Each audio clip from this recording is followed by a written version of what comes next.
जय श्री राधा कृष्ण। मैं अपने दिल में मेरे कान्हा को रखती हूँ, दुनिया की हर उलझन से खुद को दूर रखती हूँ। भले ही अंधेरे घेर ले राहें मेरी कभी, मैं कान्हा की कृपा का आंखों में नूर रखती हूँ। बोलो जय श्री राधा कृष्ण, जय श्री राधा कृष्ण। अब बताओ, क्या आपने कभी कहीं ऐसा चमत्कार देखा है जहां एक लड़का जिसे हर दिन ताने मिलते हो, जिसे अपने ही घर में बोझ कहा जाता हो, वही लड़का कुछ महीनों में अपनी किस्मत बदल ले? और क्या सच में भगवान सही समय पर सही इंसान से मिलवा देते हैं? कुछ ऐसा कभी होता है क्या?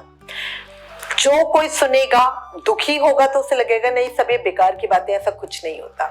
और जिसको कान्हा पे विश्वास होगा वो कहेगा बिल्कुल ऐसा ही होता है।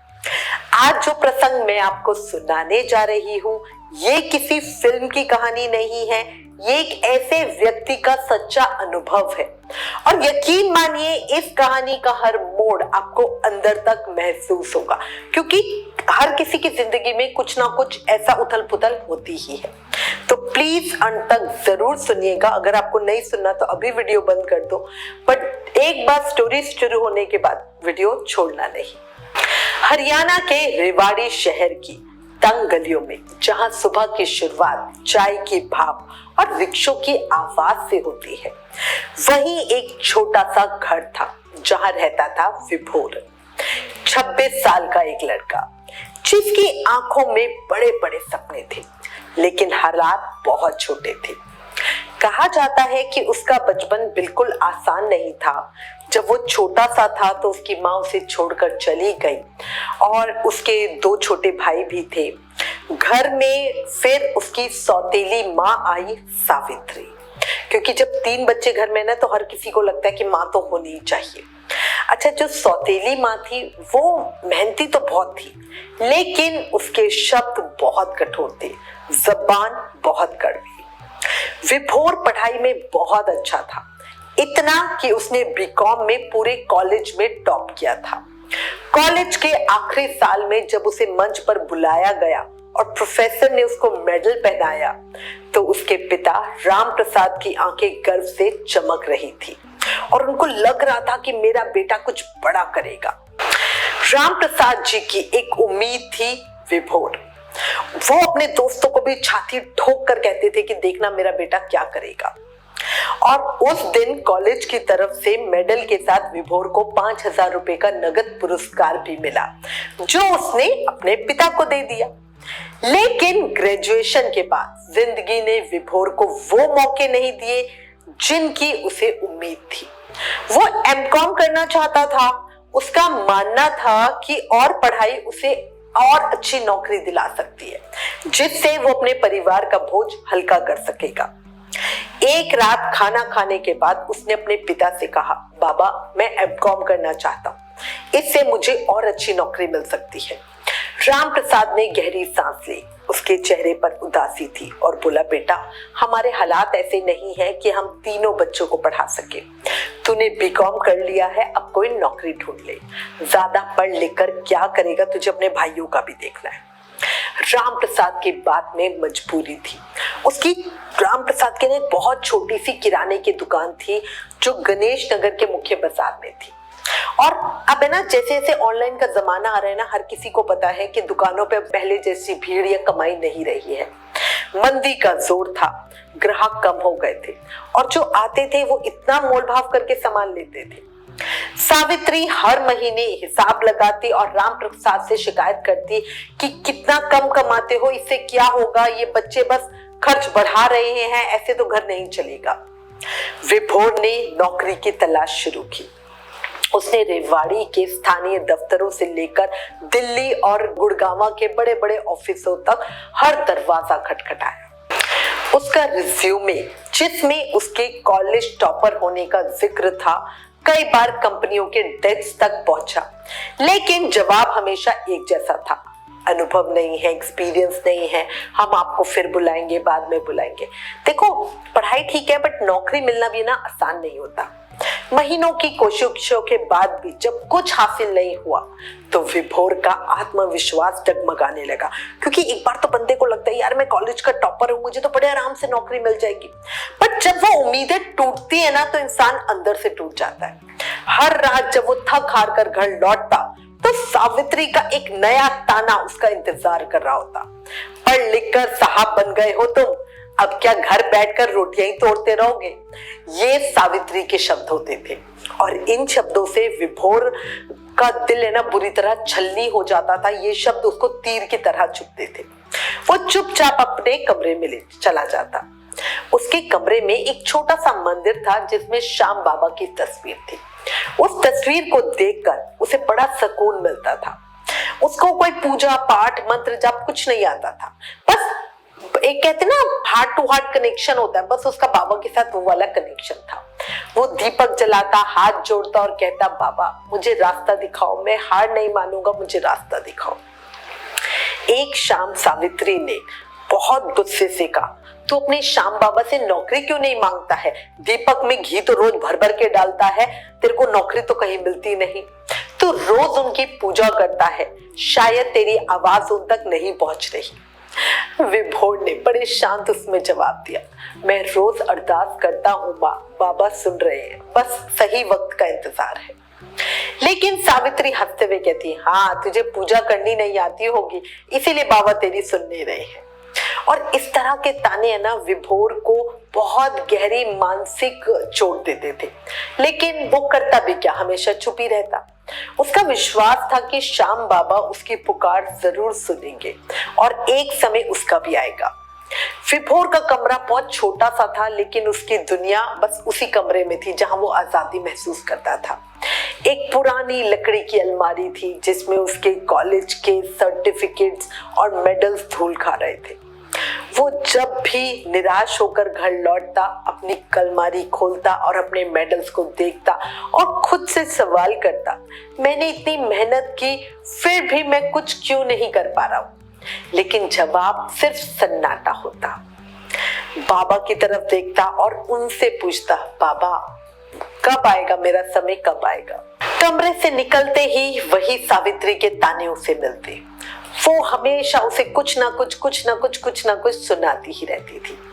विभोर समझता था कि सावित्री की बातों में कहीं ना कहीं परिवार की चिंता थी, लेकिन उसके ताने उसे अंदर तक तोड़ रहे थे, क्योंकि वो भी तो देखो अगर कोई अपनी मर्जी से काम ना कर रहा हो तो हम उसे ताने सुनाने के हकदार होते हैं, लेकिन अगर कोई पूरी कोशिश कर रहा है, किस्मत उसका साथ नहीं दे रही, नौकरी उसे मिल नहीं रही, तो वो क्या कर सकता है। देखो इंसान के हाथ में तो सिर्फ मेहनत करना ही है, अपनी मर्जी से वो फल तो चुन नहीं सकता है ना।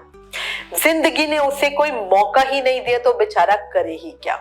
धीरे धीरे उसका आत्मविश्वास टूटने लगा।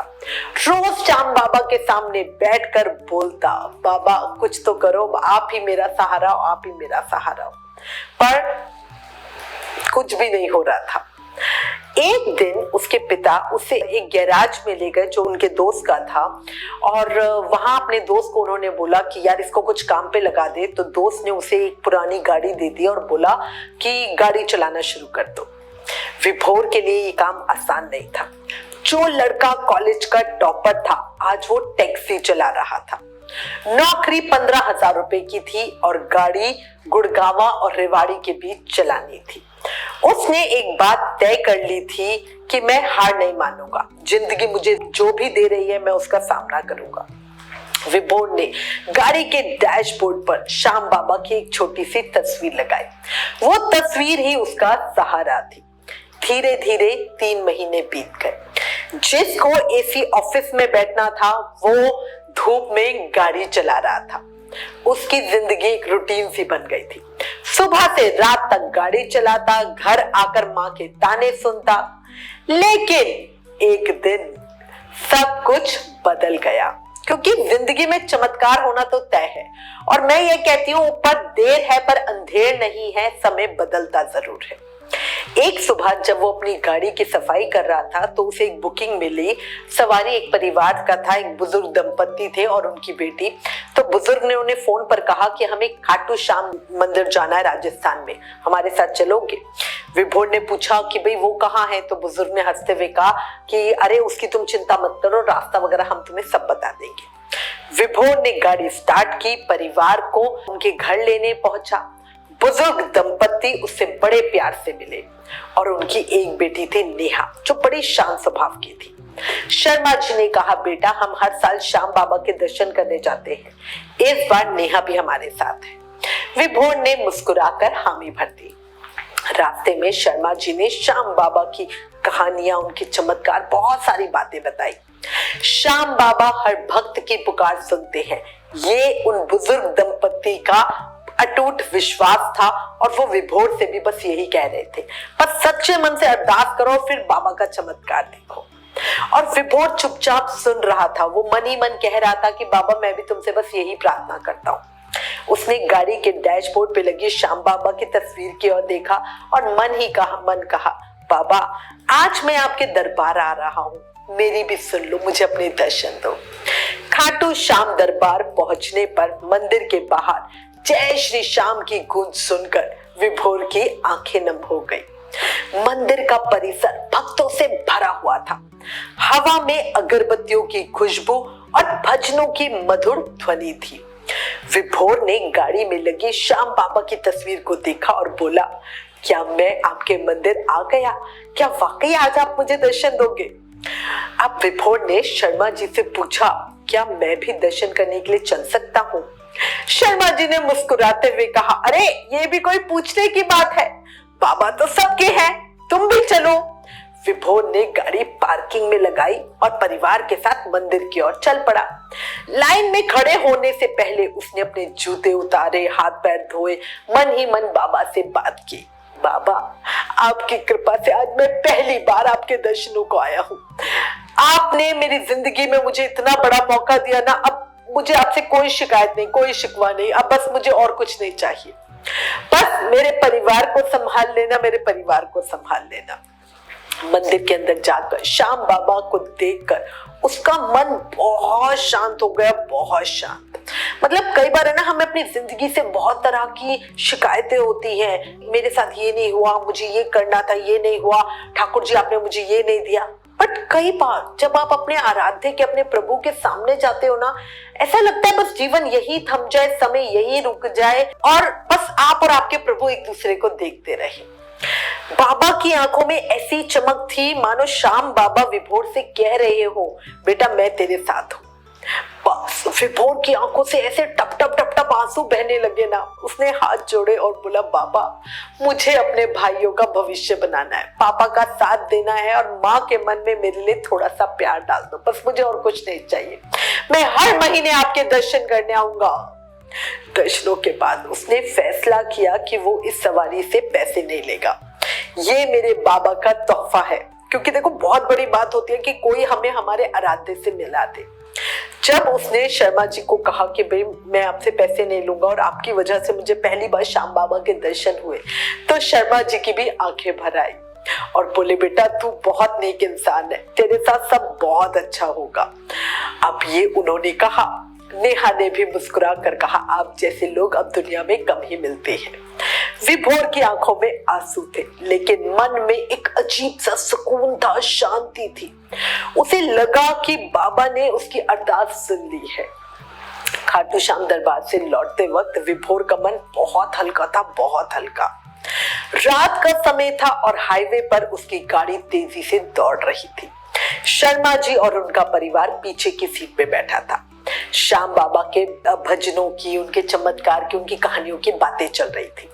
विभोर चुपचाप गाड़ी चला रहा था, उनकी बातें सुन रहा था, लेकिन उसका मन अभी भी मंदिर में था और मतलब वो जैसे मन ही मन है ना, अभी भी बाबा को देख रहा था। अचानक उसकी नजर सड़क किनारे रुकी एक गाड़ी पर पड़ी। गाड़ी का बोनेट खुला हुआ था और उस पर श्याम बाबा का लाल ध्वज लहरा रहा था। एक व्यक्ति गाड़ी के इंजन को देखने की कोशिश कर रहा था।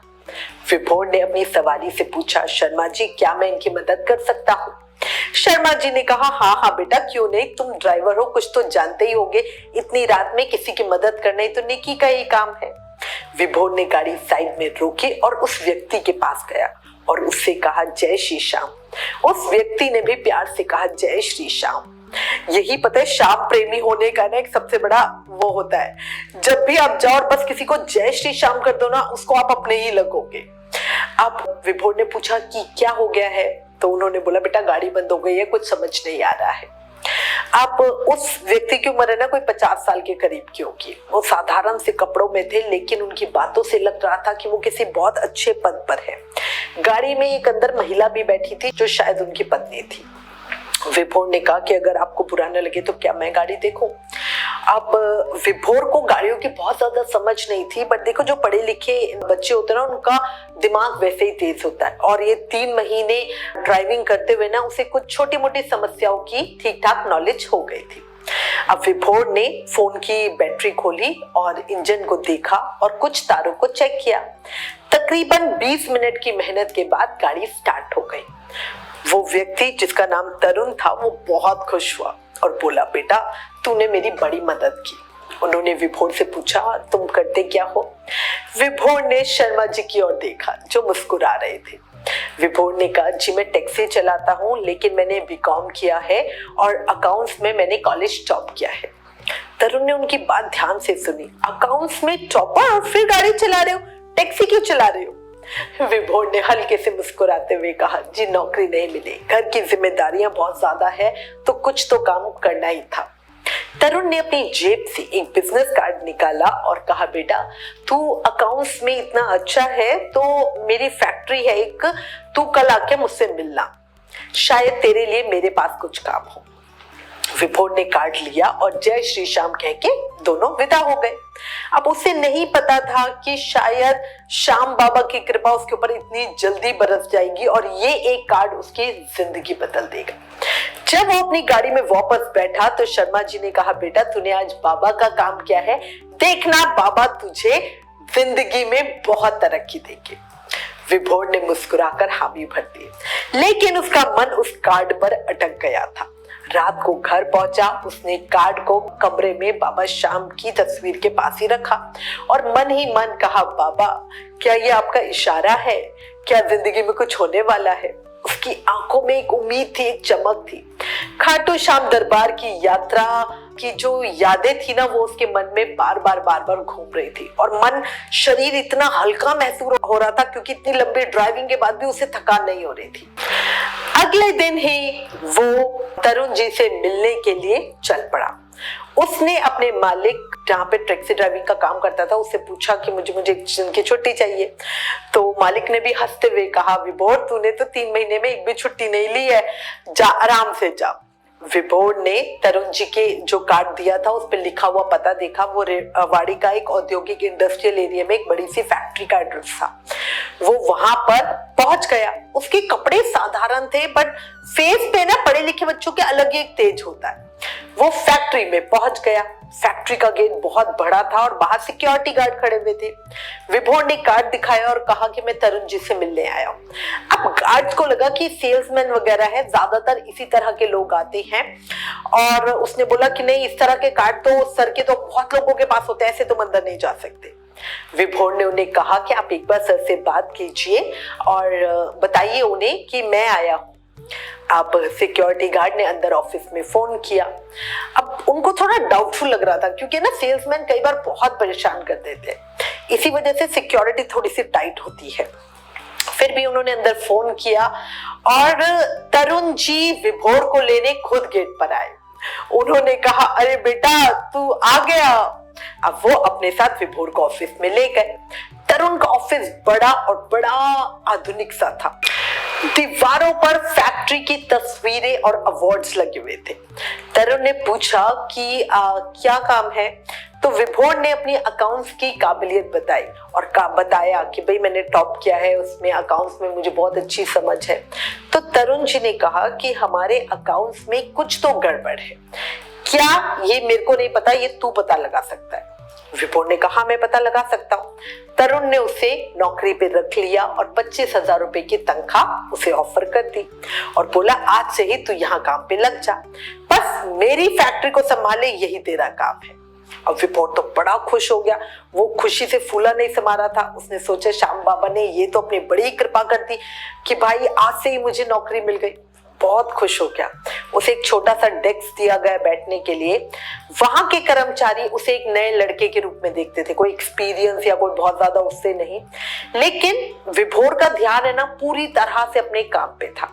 उसने फैक्ट्री के पुराने रिकॉर्ड्स, लेजर, वाउचर्स वगैरह सबकी जांच शुरू कर दी। उसको देखने के बाद ये तो आइडिया हो गया था कि कुछ तो गलत हो रहा है, लेकिन उसे साबित करने के लिए उसे सबूत चाहिए था। घर लौटकर उसने अपने पिता को बताया कि बाबा मुझे नौकरी मिल गई है, 25,000 रुपए की तनख्वाह है। और ये सुनते के साथ ही तो राम प्रसाद जी की आंखें भर गई। बेटा तूने तो मेरी राज रख ली। लेकिन सावित्री ने ताना मारते हुए कहा अब बाबूजी तो बन गए हो, देखते हैं कितने दिन टिकते हो। विभोर ने कुछ जवाब नहीं दिया। उसने अपने कमरे में श्याम बाबा की तस्वीर के सामने दीपक जलाया और उन्हें धन्यवाद कहा और बाबा आप ही की कृपा है जो मुझे नौकरी मिल गई। अब उसने पूरी मेहनत के साथ काम शुरू किया। देखो मैं कहती हूँ ना हर बंदा मेहनत कर सकता है। उसका दिमाग बहुत तेज था, कॉलेज में सीखा हुआ हर फॉर्मूला उसे याद था। उसने दिन रात रिकॉर्ड्स की जांच की, पुराने वाउचर्स, बिल, लेजर सब देखा और जल्दी ही उसे पता चल गया कि फैक्ट्री को लाखों का नुकसान हो रहा है। कुछ कर्मचारी फर्जी बिल बनाकर फैक्ट्री में से पैसे निकाल रहे थे। एक हफ्ते के बाद उसने सारे सबूत तरुण जी के सामने पेश किए और कहा देखिए सर, तकरीबन 10-15 कर्मचारी बेईमानी कर रहे हैं। पिछले 7 महीनों में 50 लाख रुपए का घपला हुआ है। तरुण जी ने कागजात देखे और गुस्से से लाल हो गए और बोले इन लोगों ने इतने सालों से मेरे साथ काम किया और मेरे साथ ऐसा धोखा कर रहे हैं। तरुण ने सभी कर्मचारियों की एक मीटिंग बुलाई। ऑफिस का माहौल बहुत ज्यादा तनाव वाला था। 40-42 कर्मचारी वहां मौजूद थे। तरुण ने सबूत दिखाए और कहा कि ये वाउचर्स और रसीदें आपकी बेईमानी की गवाही है। 50 लाख का घपला हुआ है। अब बोलो क्या करना है, क्या पुलिस बुलाई जाए? बेईमान कर्मचारियों ने पहले तो इनकार किया, लेकिन विभोर ने एक एक ऐसा सबूत पेश किया कि आखिर में उन्हें अपनी गलती माननी ही पड़ी। उन्होंने 4-5 महीने में पैसे लौटाने का वादा किया। तरुण ने उनकी तनख्वाह रोक ली और सख्त हिदायत दी कि अगर दोबारा ऐसा हुआ तो सीधे जेल जाओगे। मीटिंग के बाद तरुण ने विभोर को अपने कैबिन में बुलाया और कहा बेटा तूने मेरी फैक्ट्री को बड़ा नुकसान होने से बचाया है, तू तो मेरे बेटे जैसा है।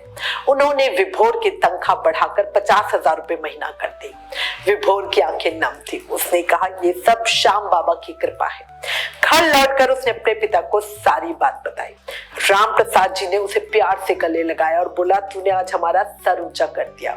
इस बार सावित्री को चुप थी और पहली बार उसने कोई ताना नहीं मारा। विभोर ने अपने कमरे में श्याम बाबा की तस्वीर के सामने दीपक जलाया और दिल से उन्हें धन्यवाद किया, दिल से उन्हें धन्यवाद दिया। विभोर की जिंदगी अब बदल चुकी थी। उसकी मेहनत और श्याम बाबा की कृपा ने उसे जीवन में एक मुकाम दिला दिया था जिसका उसने सपना देखा था। उसकी 50,000 रुपए की तनख्वाह से उसके भाइयों की पढ़ाई का खर्चा बढ़िया चल रहा था। घर की आर्थिक स्थिति भी सुधर रही थी।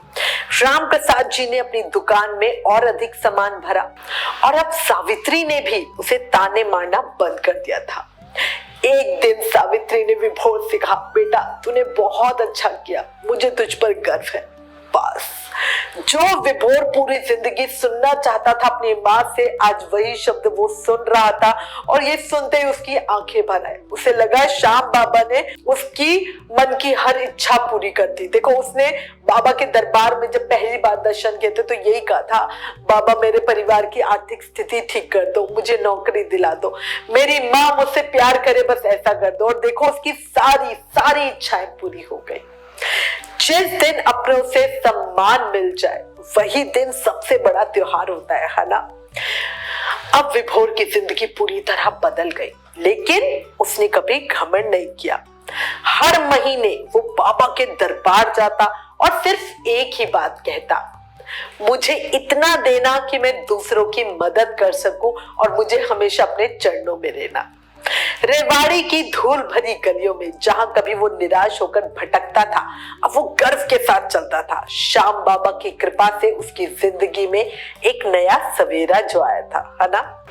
भक्तों, इस कहानी में चमत्कार नौकरी का मिलना नहीं था, चमत्कार था विश्वास का, चमत्कार था धैर्य का, और चमत्कार था भगवान की कृपा का। जो सच्चे दिल से पुकारता है, भगवान उसे कभी खाली नहीं लौटाते। हे मेरे सुंदर श्याम सलोने, मुझे नाम नहीं चाहिए, मुझे बेनाम ही रहने दो। मुझे तो केवल मेरे सांवरे के श्री चरणों का गुलाम ही रहने दो। बना के छोड़ दिया है अपने वजूद का आदि मुझे मेरे बाबा। अब आप ही बताओ, मैं आपके बिना जाऊं तो जाऊं कहां। मेरी पहचान मेरे खाटू वाले श्याम सरकार। अगर आपको ये प्रसंग पसंद आया, दिल को छुआ हो, तो प्लीज इस वीडियो को लाइक करें, चैनल को सब्सक्राइब करें, फ्रेंड्स फैमिली के साथ वीडियो शेयर करें ताकि और लोगों को भी एक उम्मीद मिल सके। अपने समय का इंतजार करो और बाबा की शक्ति को महसूस करो। फिर मिलेंगे मिरेकल ऑफ गॉड की अगली कहानी में। जय श्री श्याम।